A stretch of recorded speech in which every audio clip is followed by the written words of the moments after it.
না কেন?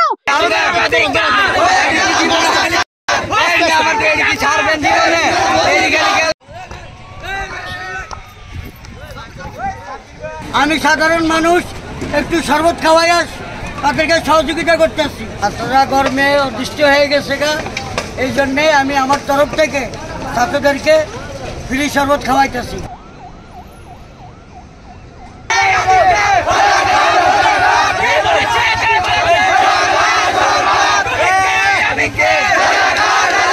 কেন তাদেরকে মারা হচ্ছে?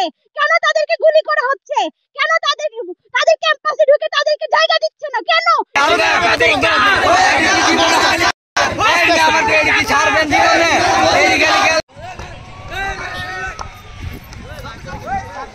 আমি সাধারণ মানুষ, একটু শরবত খাওয়াই তাদেরকে সহযোগিতা করতেছি। ছাত্ররা গরমে অদৃষ্ট হয়ে গেছে এই জন্যে আমি আমার তরফ থেকে ছাত্রদেরকে ফ্রি শরবত খাওয়াইতেছি।